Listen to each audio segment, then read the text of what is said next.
Assalamualaikum warahmatullahi wabarakatuh.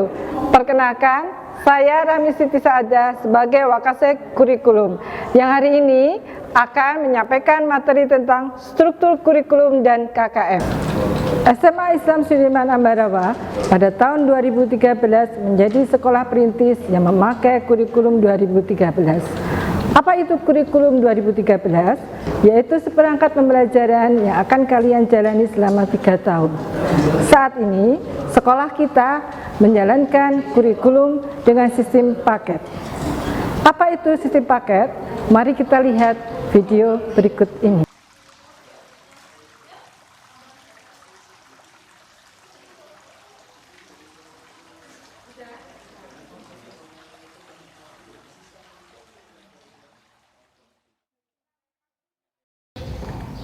Hai In, Hai, lagi ngapain nih?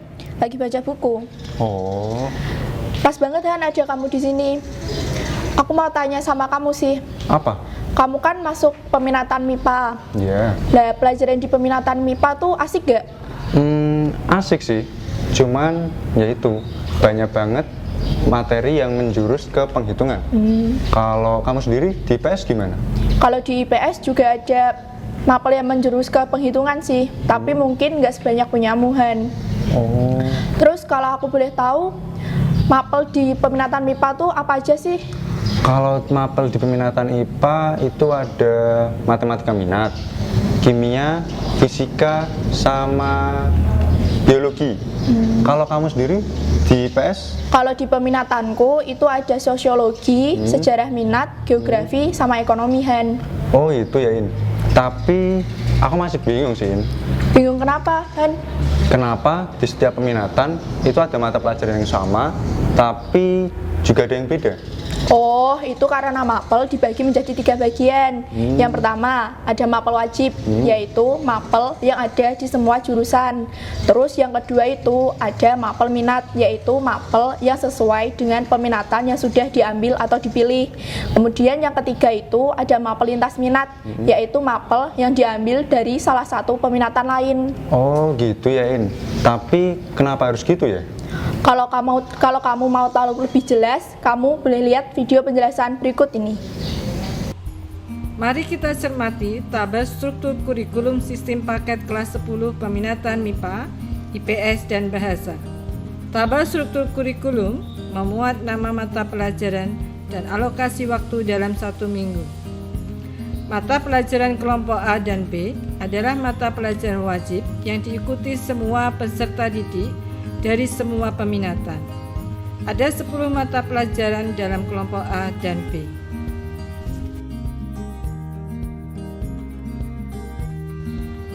Sedangkan mata pelajaran kelompok C, yaitu mata pelajaran yang diikuti hanya oleh kelompok peminatan tertentu saja. Peminatan MIPA ada mata pelajaran matematika, biologi, fisika, dan kimia.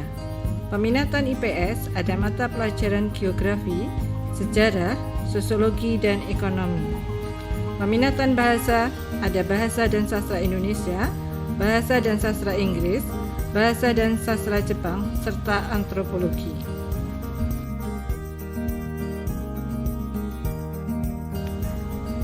Mata pelajaran lintas minat adalah mata pelajaran yang diambil dari peminatan lainnya. Karena sekolah menerapkan sistem paket, maka mata pelajaran pilihan ditentukan sekolah. Peminatan MIPA bisa mengambil ekonomi, bahasa, dan sastra Inggris. Peminatan IPS bisa mengikuti bahasa dan sastra Jepang, serta bahasa dan sastra Inggris. Sedangkan peminatan bahasa bisa mengikuti biologi dan ekonomi.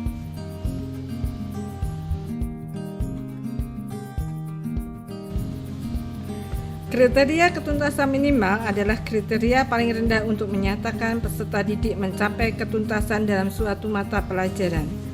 KKM di SMA kita adalah 70 untuk pengetahuan dan keterampilan. Apabila peserta didik belum bisa mencapainya, maka harus mengikuti remedi atau perbaikan yang berbentuk penilaian tertulis atau penugasan. Kriteria kenaikan kelas adalah sebagai berikut. Menyelesaikan seluruh program pembelajaran dalam 2 semester pada tahun pelajaran yang diikuti. Predikat sikap minimal baik, yaitu memenuhi indikator kompetensi sesuai kriteria yang sudah ditetapkan. Memiliki nilai ekstrakurikuler wajib kepramukaan minimal baik. Tidak memiliki lebih dari 2 mata pelajaran yang masing-masing capaian pengetahuan dan atau keterampilan di bawah KKM. Apabila ada mata pelajaran yang di bawah KKM pada semester ganjil dan atau pada semester genap, maka ketuntasan mata pelajaran diambil dari rata-rata nilai setiap aspek mata pelajaran pada semester ganjil dan genap. Terakhir, ketidakhadiran peserta didik tanpa keterangan maksimal 15% dari jumlah hari efektif. Tidak memiliki lebih dari 2 mata pelajaran yang masing-masing capaian pengetahuan dan atau keterampilan di bawah KKM.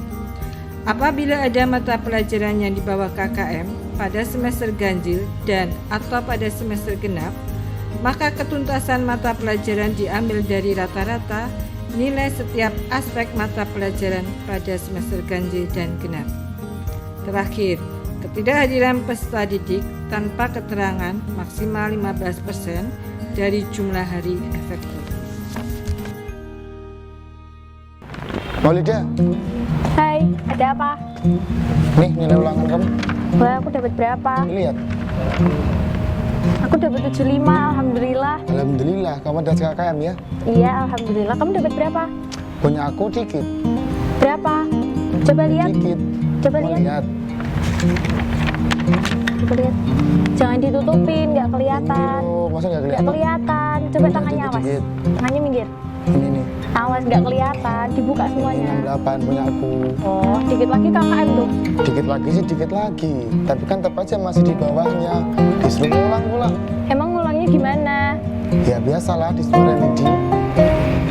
Emang remedinya soalnya gimana? Nah itu saya nggak tahu.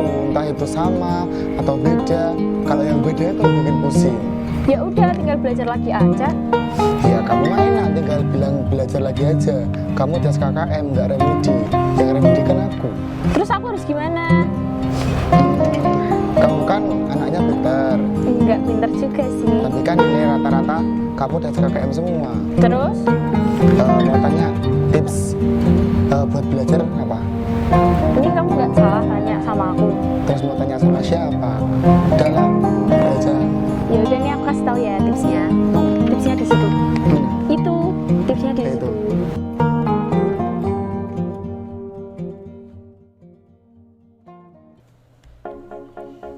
Hai, ini dia tips belajar efektif di rumah ala tim IT SMA Isuda. Yang pertama, belajar di waktu yang tepat. Belajar di rumah membuat waktu kalian untuk belajar jadi lebih fleksibel. Kalian bisa mengatur jam belajar sesuka hati. Namun, yang perlu diperhatikan, pilih waktu belajar di mana kalian bisa lebih fokus untuk memahami materi. Jangan begadang. Yang kedua, atur area belajar yang nyaman. Belajar sambil rebahan memang menyenangkan, tapi yakin bisa memahami materi dengan rebahan. Sebaiknya kalian mengatur ruangan atau area belajar agar lebih nyaman. Area yang nyaman akan membuat kalian lebih fokus untuk belajar. Contohnya, tempat belajar kalian, ruang tamu, atau taman, bahkan kafe. Nah, yang ketiga, siapkan koneksi internet. Yang paling utama dalam belajar online, apalagi sih kalau bukan koneksi internet? Ya gimana? Apa kalian bisa belajar jika koneksi internet tidak ada? Oleh karena itu, siapkan koneksi internet kalian, entah itu menggunakan data seluler ataupun menggunakan koneksi internet yang ada di rumah, WiFi misalnya.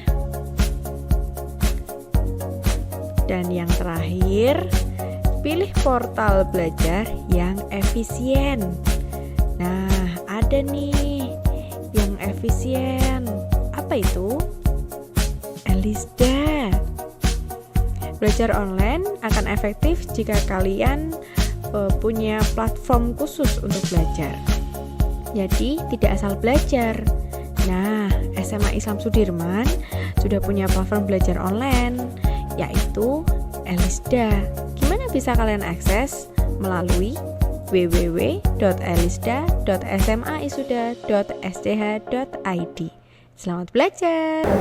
Demikian materi hari ini. Ibu harap materi ini dapat bermanfaat bagi kalian selama sekolah di SMA Islam Sudirman Ambarawa. Wassalamualaikum warahmatullahi wabarakatuh.